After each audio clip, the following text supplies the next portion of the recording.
ఈ రోజు మహాభారతంలోని 91వ అధ్యాయం. ద్రోణుడు మరణించిన తరువాత కౌరవ సైన్యంలోని రాకుమారులు కర్ణుడిని సర్వసైన్యాధిపతిగా నియమించారు. కర్ణుడు శల్యుడు నడుపుతున్న తన గొప్ప యుద్ధ రథంపై నిలబడ్డాడు. అతని ధైర్య సాహసాలు మరియు యోధుడిగా అతని గొప్ప కీర్తి కౌరవులకు ధైర్యాన్ని ఇచ్చాయి. మళ్లీ యుద్ధం ప్రారంభమైంది. జ్యోతిష్యులు నిర్ణయించిన శుభముహూర్తాన్ని పాండవులు ఎంచుకొని భీకరమైన యుద్ధానికి సిద్ధమయ్యారు. అర్జునుడు కర్ణుడిపై దాడికి నాయకత్వం వహించాడు. భీమసేనుడు అతని రథం వెనుక నుండి మద్దతు ఇచ్చారు. దుశ్శాసనుడు భీముడిపై దృష్టి సారించి అతనిపై బాణాల వర్షం కురిపించాడు. భీముడు నవ్వి తనకు తాను ఇలా అనుకున్నాడు, ఇప్పుడు ఈ దుర్మార్గుడు నా చేతుల్లో ఉన్నాడు. నేను ద్రౌపదికి చేసిన వాగ్దానాన్ని ఈ రోజు నెరవేరుస్తాను. చాలా కాలంగా నా ప్రతిజ్ఞ నెరవేరడానికి వేచి ఉంది. భీముడు దుశ్శాసనుడు ద్రౌపదితో చేసిన ప్రవర్తన గురించి ఆలోచిస్తా అతనిలో కోపం అదుపు తప్పింది. అన్ని ఆయుధాలు పక్కన పెట్టి తన రథం నుండి దూకి పులిలాగా దుశ్శాసనుడి మీదకి దూకాడు. అతన్ని కింద పడివేసి అతని అవయవాలను విరిచాడు. దుష్టుడా, ద్రౌపది జుట్టు పట్టుకున్నది ఈ దుర్మార్గపు చేతితో అయినా? ఇదిగో నేను నీ శరీరం నుండి ఈ చేతిని తీసివేస్తున్నాను. నీకు సహాయం చేయడానికి ఎవరైనా ఉంటే వాళ్ళని ముందుకు రమ్మను అని గర్జిస్తా భీమసేనుడు దుర్యోధనుని కోపంగా చూస్తూ దుశ్శాసన చేతిని పీకి యుద్ధ భూమిలోకి విసిరాడు. అప్పుడు అతను 13 సంవత్సరాల క్రితం చేసిన భయంకరమైన ప్రతిజ్ఞను నెరవేర్చాడు. అతను తన శత్రువు శరీరం నుంచి రక్తాన్ని తాగాడు మరియు అభిరుచితో రక్తసిక్తమైన యుద్ధ భూమిలో నాట్యం చేశాడు. ఈ గొప్ప పాపి పట్ల నేను చేసిన ప్రతిజ్ఞ నెరవేరింది అని అతను గర్జించాడు. ఇప్పుడు దుర్యోధనుడి విషయంలోనే నా ప్రతిజ్ఞ నెరవేర్చడం మిగిలి ఉంది. బలి అగ్ని సిద్ధంగా ఉంది. ఆ బలి కూడా సిద్ధం అవ్వాలి. ఈ దృశ్యం అందరినీ వణికించింది. భీముడు ఈ కోప ఆవేశంతో చేసింది చూసి గొప్ప కర్ణుడు కూడా కలత చెందాడు. వెనక్కి తగ్గవద్దు అని శల్యుడు కర్ణుడితో అన్నారు. భయమని తప్పుగా భావించే ఏ సంకేతం కూడా మీరు చూపకూడదు. దుర్యోధనుడు నిరాశతో వణికిపోతున్నాడు. మీరు కూడా ధైర్యం కోల్పోవద్దు. గొప్ప దుశ్శాసన మరణం తర్వాత సైన్యం ఒక ఆశ మీ మీదనే ఉంది. ఇప్పుడు మీరే పూర్తి భారం మోయాలి. మీరు ధైర్యవంతుడైన యోధుడిలాగా అర్జునుడితో ఏకాంత పోరాటం చేసి భూమిపై శాశ్వతమైన కీర్తిని లేదా సైనికుడు లాభించే స్వర్గాన్ని పొందండి. ఈ మాటలతో కర్ణుడు తన ధైర్యాన్ని తిరిగి పొందాడు. కోపంతో మరియు ఆరని ఎర్రగా ఉన్న కన్నులతో అతను శల్యుణ్ణి రథాన్ని అర్జునుడి వైపు నడపమని ఆజ్ఞాపించాడు. యుద్ధం ఆపండి అని అశ్వత్థామ దుర్యోధనుడితో మనస్ఫూర్తిగా అన్నాడు. ఈ వినాశకరమైన శత్రుత్వాన్ని అంతం చేసేద్దాం. ప్రియమైన స్నేహితుడా, పాండవులతో శాంతి నెలుపుకో, యుద్ధాన్ని ఆపు. ఆ మాటలకి దుర్యోధనుడు ఇలా సమాధానం ఇచ్చారు. ఏమిటి? రక్తం తాగుతున్న సోదరుడి నరకరించిన శరీరం మీద నాట్యం చేస్తున్నప్పుడు భీముడు ఉచ్చరించిన మాటలు వినలేదా? ఇప్పుడు శాంతి గురించి ఏం మాట్లాడాలి? ఎందుకు వ్యర్థమైన మాటలు చెప్తున్నావు? ఇలా చెప్తూ అతను తన సైన్యాన్ని మళ్లీ అమర్చమని ఆదేశించారు మరియు దాడికి ఆజ్ఞ ఇచ్చాడు. అప్పుడు ఒక గొప్ప యుద్ధం జరిగింది. సూర్యుడి కుమారుడు మండే నిప్పును చిమ్ముతా అగ్నిజ్వాలలు వెదజల్లుతా బాణాన్ని అర్జునుడి మీదకు ప్రయోగించాడు. కృష్ణుడు సమయానికి అర్జునుడు రథంని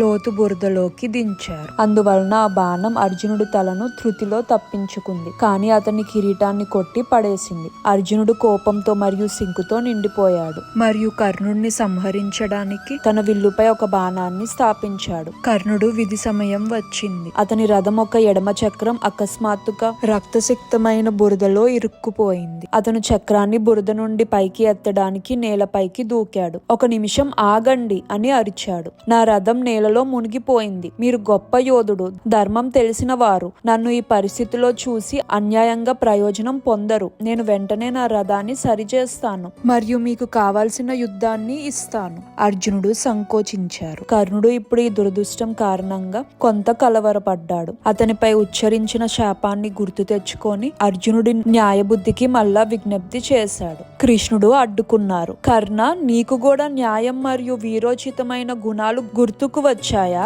ఇప్పుడు నీవు ఇబ్బందులో ఉన్నప్పుడు వాటిని గుర్తు చేసుకున్నావా? కానీ ద్రౌపదిపై అలా ప్రవర్తించి ఆ సభకు లాగినప్పుడు వీటిని ఎక్కడ మర్చిపోయావు? జూదానికి ఆసక్తి ఉన్నపాటికి అందులో నైపుణ్యం లేని ధర్మరాజుని మోసం చేయడానికి నువ్వు సహాయం చేశావు. ఆ 12 సంవత్సరాల అరణ్యవాసం మరియు 13వ సంవత్సరం అజ్ఞాతవాసం సరిగ్గా పూర్తి అయ్యాక యుధిష్ఠిరుడికి రాజ్యాన్ని ఇవ్వడానికి నిరాకరించడం ఎలా న్యాయం? న్యాయం. ఇప్పుడు నీవు ధర్మం గురించి మాట్లాడుతున్నావా? నీకు భీముణ్ణి విషంతో హాని చేయడానికి ప్రయత్నించిన దుష్టులతో కూడా కుమ్మకం ఉంది. మీరు వారిని లక్క భవనంలోకి పంపి మందిరంలో నిద్రిస్తున్నప్పుడు వారిని సజీవ దహనం చేయాలనే కుట్రకు మీరు అంగీకరించారు. ఆ సమయంలో ధర్మం ఏమిటి? ద్రౌపదిపై హింసాత్మకంగా చేతులు వేసినప్పుడు మరియు మీరు ఆ దృశ్యాన్ని ఆస్వాదిస్తున్నప్పుడు ధర్మం ఏం చెప్పింది? అప్పుడు మీరు ఆమెని మీ భర్తలు మిమ్మల్ని రక్షించరు, మరొకరిని వివాహం చేసుకోండి అని ఎగతాళి చెయ్యలేదా? ఇప్పుడు వీరత్వం గురించి మాట్లాడేటప్పుడు అప్పుడు ఎందుకు సిగ్గుపడలేదు? వీరత్వం యువకుడైన అభిమన్యుడిని చుట్టుముట్టి సిగ్గు లేకుండా అతన్ని చంపినప్పుడు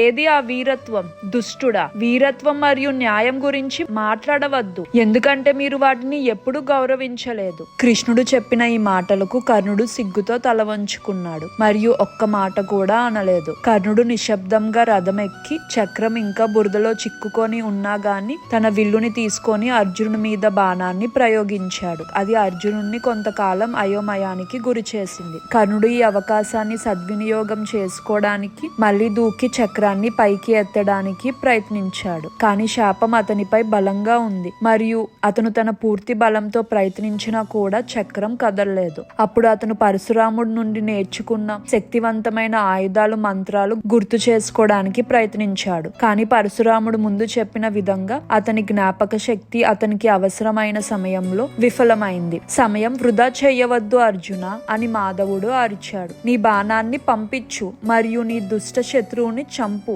అర్జునుడు మనసు కొంత అయోమయంలో ఉంది. అతని చెయ్యి అన్యాయమైనది చేయడానికి సంకోచించింది. కానీ కృష్ణుడు ఇలా చెప్పినప్పుడు కవి ఇలా అంటారు: అర్జునుడు భగవంతుడి ఈ ఆదేశాన్ని అంగీకరించి రాధయ్య తలను ఖండించే బాణాన్ని పంపించారు. కర్ణుడు బురదలో చిక్కుకున్న తన రథంని పైకి ఎత్తడానికి ప్రయత్నిస్తున్నప్పుడు అతన్ని చంపడానికి అర్జునుడిని ప్రేరేపించిన వాడు భగవంతుడు కృష్ణుడు మాత్రమే. అప్పటి నాటి గౌరవ నియమాలు మరియు యుద్ధ చట్టాల ప్రకారం ఇది పూర్తిగా తప్పు. ధర్మం ఒక ఉల్లంఘనలకు దేవుడు తప్ప మరి ఎవరు బాధ్యత వహించగలరు? బౌద్ధిక హింస మరియు యుద్ధం ద్వారా తప్పును అంచివేయాలని ఈ పాఠం చెప్తుంది. బౌద్ధిక శక్తి ద్వారా నిర్వహించబడే ధర్మయుద్ధం అనేక తప్పులకు దారితీస్తుంది మరియు దీని ఫలితంగా అధర్మం పెరిగిపోతుంది.